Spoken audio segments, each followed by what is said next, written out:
Hey, you guys, we're taking calls with Paul on the road today, and we're having a little bit of technical difficulty, so hang with us. But it's episode 3. It is. We got a new day, Wednesdays at 12. Yep. And we've got a new location today. We're at WeWork downtown. That's right. If you haven't visited a WeWork, you ought to try it. It's pretty cool. Yeah, very cool. And I love it because you're always very good about predicting the Austin real estate market. But particularly one of my favorite things that you do every January is you kind of outline your picks for where you think we're going to see the greatest amounts of appreciation and the greatest growth. So if someone is looking at making an investment in Austin, this is definitely a worthwhile conversation, I think, because you've been pretty spot on with your recommendations in the past. Sarah, do you mind doing the poll when it's not? Sure. Yeah, it's not set up right. So let's start with, I know you don't have a crystal ball, and I know you can't predict the future, but you are pretty good. You've got 25 years of experience. You've done a good job of telling us in the past. Why don't we start by looking at how the Austin market is looking overall? Well, the Austin market is slowing down a little bit because interest rates have gone up. And now they're picking up again because interest rates just went down when the government shut down. So right now we're having a pretty vibrant market. People are out. I think they're taking advantage of the lower interest rates and all that stuff. So I'm really excited about what we have in spring, but I do think that on the other side of spring, things will slow a little bit. I know that Austin has, for the last several years, had really pretty amazing rates of appreciation. Do you expect that to hold steady this year? No, not really. I mean, for the last 4 or 5 years or however long it's been, we've seen 5.5% or so appreciation. This year, I'm expecting 4%, which is in alignment with actual historical growth numbers and a very normal kind of growth rate for real estate. So you said once, and I thought this was a really great analogy, that if you've been driving 70 miles per hour down the road and all of a sudden you have to go 55 feels kind of slow. Yeah. So is really, this going to feel like going from 70 to 55? I think it's going to be a lot like that. It might be more like going 100 to 55, but it feels abrupt to me already. But it'll be like coming off the highway and slowing down. Cool. Well, I know that generally Austin has seen different kinds of appreciation in different neighborhoods. Where do you see the greatest appreciation happening? Where do you see the biggest slowdown happening? Right. So I broke it down this year. I thought I'd try something kind of new, and that's we segmented things into the under 500 mark and the over 500 mark where we thought things would appreciate. And the general theory this year is that rates are going to go back up, and that's going to slow things down. I think people are going to continue to buy even with rates higher, but they may recalibrate what they're able to do. So I think. Well, I would also imagine, like for us personally, if you've got a really good rate on your loan, if you had been considering selling or making a move, you might hold off on doing that because you're not going to get that good of a mortgage rate if you made a move. That's exactly right. I think that goes to inventory levels or the number of homes that are available over the next decade or so. I think people are going to really be hard pressed to trade in their 3.5% rates when if they get out of that and they need to finance something else, having to pay 5 or 5.5 or 6, which historically, by the way, is a really low rate. So low inventory is going to still be a problem, you think? I think so. I think we'll have low inventory for a long time, which spells out to be a seller's market in a lot of regards because there's just not a lot of homes for people to choose from. But I also think that buyers are going to be feeling the pinch of higher interest rates. Well, let's talk about neighborhoods. So if I am someone looking to buy a home, or maybe I'm an investor and I don't want to spend more than $500,000, okay, $500,000, where do you think the neighborhoods are that will see either the most appreciation or the greatest investment opportunity? Well, I think there's some areas that a lot of people have heard of, but not everybody. So I'm going to call them the B+ neighborhoods that I see really coming along in that department. I have them. Can I look at my cheat sheet? Sure. Yeah, otherwise, I'll just go down a path and I'll list out all the places I think are great to buy. But this is just the top 10. Do you need your glasses? No, I think I can wing it. Okay. We'll see. I might have to put them on. Cherrywood, I think, is a really hot pick. And Cherrywood's over east of I-35. Yeah, it's I call it French Place a lot of times, but I think most people are calling it Cherrywood these days. So east of I-35 over there by where East Side Cafe is, just east of the university.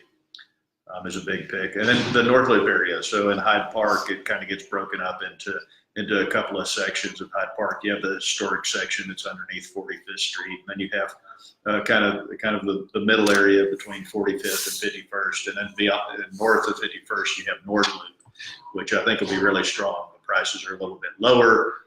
We're seeing a lot of newer construction go on in there. And we're seeing some nice cottages in there right now, which is really exciting. We had a recent sale in there when the demand was huge, so that was exciting. Are you thinking about Stillwood? No, I was actually thinking about that comes up here in a second. That's the next one. Oh, I was sorry. thinking about Ridgetop. Oh, yeah. Yeah, it was a cool house. And then for North Allandale, that's where Stillwood is. So if you know where the Trudy's is on Burnett Road, kind of back behind that. Yes, I mark things by Everything's Mexican by restaurants. Mexican restaurants. I love it. Mexican food. Tex-Mex. So the stuff back behind that between Anderson Lane and around there, that area I've been thinking for a long time has to be a huge hit just because you have smaller houses in there, which is great. It's very walkable. I also think some builder needs to go in there and start picking those things up and putting new construction in. The location's outstanding. I'm not sure why that's not happening. I think that's a big win for. Well, just to speak, I mean, Stillwood went on the market and was under contract by the following Monday, right? Yeah. We put it on Thursday and it was sold. Yeah, I think the big thing with that house was that it was a 6-minute walk to Bartlett's, where you can get a nice Manhattan, Yeah. or you can go the other direction. Maybe it's not Mexican food that you're interested in. Maybe it's where can I get a good Maybe, drink? Yeah, maybe so. The other way, we could go get a margarita over at El Dorado. So that's always good. Yeah. Let's see. After that, Quail Creek has been a big favorite of mine for a long time because it's affordable. You could buy a nice home in there for about $350. Probably keep it underneath $300. Quail Creek is just to the east of the Domain area. It's a really nice little section. You have wonderful trees in there. It is a little bit patchy, so you have to be careful about where you land. But it's really one of my. It has been for a long time one of my favorite neighborhoods for first-time home buyers and investors. Well, Quail Creek, I would think if it's so close to the Domain, I know you picked that as an investment area for several years running now. Are you seeing appreciation in that area? I mean, what kind of impact is the Domain having on the Quail Creek neighborhood? Yeah, it's wonderful. It's doing great. Like we were seeing 20% appreciation a couple of years ago. I didn't run the appreciation number this year, but it's been a steady place for me to put first-time home buyers. People who want a really strong return, but don't mind if they're using it as a rental property, not minding the turnover in tenancy that you might see. Cool. What else under 500 is a great investment neighborhood in your opinion? I actually went. This might surprise some folks. I went south of the river. I know. So South Manchaca and the Westgate area, both of those kind of down there, just south of Ben White. Some people know it as 71 or whatever. Kind of back behind the Central Market is really one of my favorite picks for its affordability, its proximity to downtown, and it's kind of like the new 78704, which has gotten too expensive for a lot of folks. Cool. Any others? Well, let's see. Let me check my cheat sheet here. I think that's it under 500. But if you talk to me in person and you ask me about stuff, I might revise things. I do have some favorites over 500. Well, before we get to that, I'm having trouble with Paul's Facebook Live, so sorry, you guys, I just dropped you. And I wanted to take a minute and check in. Give us a thumbs up or a like if you can hear everything okay, if other than our weird angle on the Facebook on Paul's page, if everything is okay, let us know. I can hear you fine. Oh, I'm so glad I always get a thumbs up from you. Anyone else? Okay, good. Thank you, guys. John Selby had a question for us. Under 500 market, what are you seeing in terms of investment properties, multi-units, that kind of thing? There still are some duplexes out there in Austin under 500, but it's slim pickings. And Quail Creek, you can hit it around 300, 350. some nice stuff. But I think the last duplex I sold under $500,000 was to Samer, and that was last year.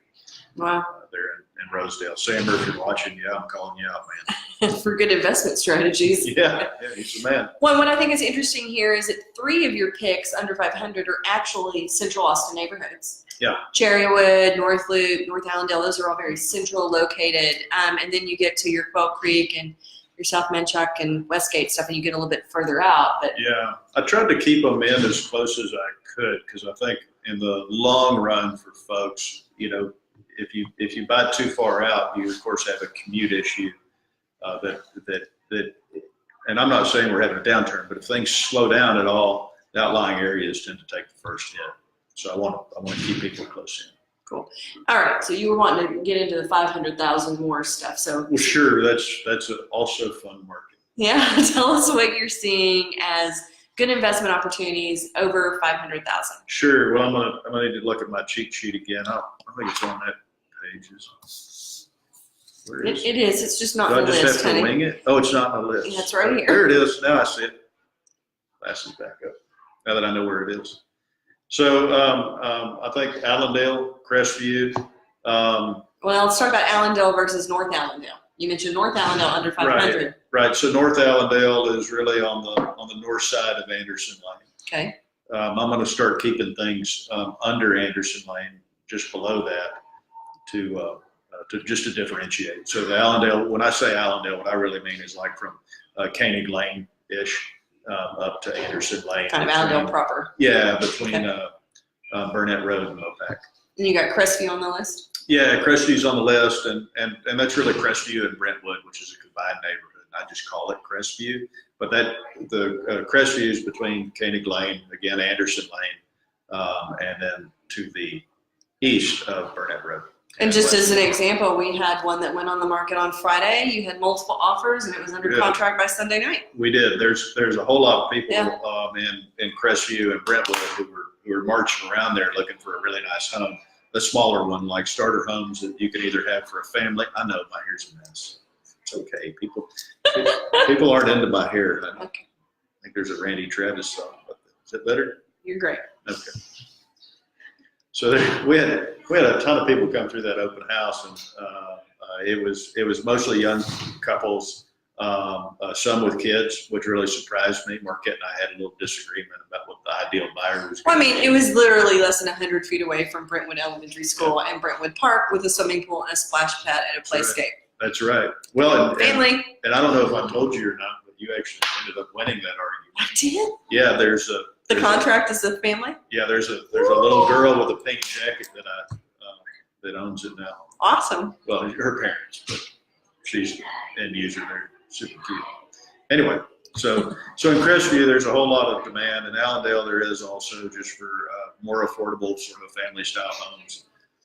You got Westover Hills on the list? And then Westover Hills is a really big draw because it feeds to Hill Elementary and Ferguson and Anderson. And then right next door, you got our hood. Yeah, you got Northwest Hills. I think our homes are doing great. They're more affordable than a lot of the neighborhoods around us, which is a big boon for us. And right now we have a coming soon out there where we're kind of testing the market. The demand for in Northwest Hills for large homes, large family homes that are 4 or 5 bedrooms are really pretty significant. Yeah, I'm really excited about our coming soon on Montana Norte. You can walk to Doss Elementary. It's got 5 bedrooms, a swimming pool, and it's on a beautiful, beautiful winding street with trees, and it's just gorgeous. I'm ready for that one to hit the market. We could move there. I like where we're at too, don't get me wrong. You're working on your annual report for Doss, and I thought it was interesting some of the things you were saying about, realistic examples of people trying to move into Northwest Hills. Yeah. And tell me if I got it wrong here, but I think you said that in the spring, people were kind of lucky to get in for $800,000, but by the time fall rolled around, and this just sort of demonstrates the seasonality of the market, those same buyers were able to get in for $700,000. So long as they were able to hold their nose a little bit with some of the outdated design. It's not a perfect home at $700,000 in Northwest Hills. Yeah. Any others on this that you like for over 500?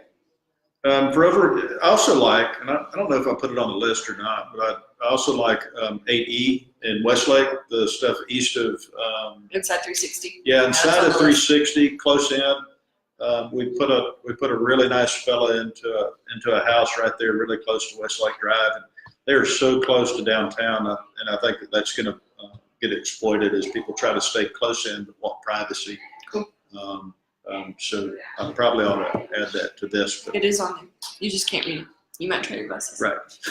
And to help you out here, Jester Estates and the Courtyard are also on the list. Yeah, so Jester Estates and the Courtyard are traditionally haven't appreciated as much as other parts of Central Austin, but like if you want a bigger home and you want to stay close in, they're just right there, just right outside of where everybody likes to be. It feels kind of isolated when you're at both of those, but driving wise, you're right in the middle of town. Well, the Courtyard's really cool because it has access to the tennis courts and I think it's an Olympic-sized pool. And the lake. And you've got lake access, and potentially, if you play your cards right, you might be able to get in on the boat dock and all those other things. So that's great. Yeah. So again, I'm looking at this. You've got an interesting mix. You've got some Central Austin neighborhoods like Allandale and Crestview and Northwest Hills, and then you've got some of your slightly further out.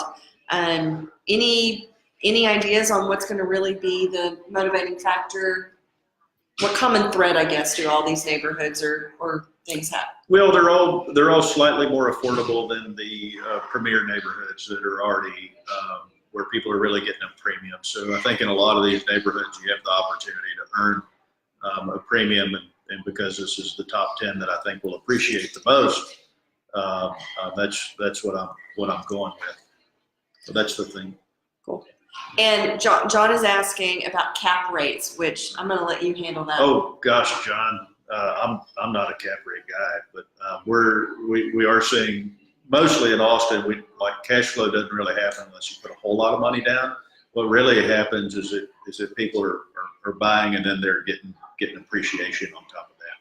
But cap rate, if you go further out, you can do about 10% like an Anderson Mill, which is all the way up there at 183 and 620. Folks who really like Excel sheets and stuff tend to enjoy that area. They also enjoy Quail Creek. I hope that answers your question. We can talk offline if you will. So people ask about a bubble. Is the bubble? Are we in a bubble? Oh, heavens, no, I don't think so. Like the amazing thing that's going on in Austin right now are the jobs that are coming to town. I get to really see it firsthand. And these are good jobs. And as long as people can afford the homes that they're buying, I don't think there's a bubble.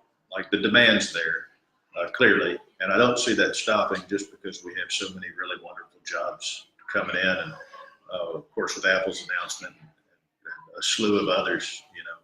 Well, some people would say that the affordability is becoming.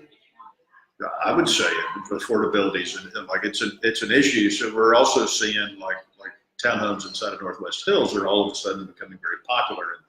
And as I studied the Doss report, I noticed that they were actually doing a little bit better than homes in the percentage of successfully sold department, which I thought was really cool because I think they're overlooked as an option for people who want to stay close in. Cool. Yeah. All right, so bottom line it, I'm a seller. What is your advice to me for 2019? As always, hang on if you can. The longer you hold your home, the more money you make over time. If you need to sell, I think the game has changed a little bit. For years, we had been, you had market here, and we would price it. But my hand does the opposite thing. Market would be here, and we would price it up here, and we'd get away with it for years. We're not going to be able to do that anymore. We really need to price at market. You need to probably have a really good negotiation strategy. You need to have an agent that really knows what they're doing. In slower markets, it really counts. I see the inexperienced people kind of falling out of the business over the next couple of years, and experience really counting. And this is just a conversation I was wanting to have with you after reading that blog post last night about Doss homes in the Doss attendance zone and specifically. So that difference between 800,000 to 700,000 between spring and fall, as well as the increase in the number of homes that didn't sell. I I was just, tell me if I'm wrong, I was like, is that just a bunch of sellers who thought the market was as super hot like it used to be, so they were really going for the brass ring and not pricing it at market? Yeah. I think people do go for the brass ring. I mean, that's a natural occurrence that happens with sellers. Everybody wants to go for it. I think the big difference, and it's always hard to tell, there's about an 8% difference annually between fall and spring. And that just happens every year. But I don't know if it's the quality of the homes that are on the market in the spring versus the quality of the homes in the fall. I tend to think that they're pretty similar, but what happens is in the spring, more buyers come out and people start. There's more inventory. Yeah, there's more inventory that moves pretty fast, and there can be a feeding frenzy. But we don't know what's going to come this spring. But I can tell you already, for this year, we're seeing it get hot really early, which is exciting. And my takeaway from all that, at least using that example as a real world scenario, is that if you're going to sell, definitely try to do it in the spring so you can maximize that 6 to 8% price difference rather than waiting until the fall. Yeah, we're having that conversation with sellers right now. Some folks want to wait until the summer, wait till their kids get out of school with their family homes to put their homes on the market and make their move. And the real true recommendation out there is you need to get out there now. You might have some inconvenience about how the school year works, but this is the hot time of the season. Cool. All right. What's your advice for buyers? 2019. Buyers, don't get carried away with the slowdown. Sellers are I don't see prices coming down. I see growth slowing. So don't get too carried away with your negotiations. But this is a moment in time that we haven't seen in a long while. If a home's been sitting on the market, take a nice swing at it. Negotiate your best deal, and hold out. Be picky. I don't think you have to be in as big a hurry as you have been in the past years. Okay, I'm just going to wait there and give us a thumbs up if that all makes sense to you guys, or if you have any questions, drop them in the comments below. We'll be happy to answer them as always.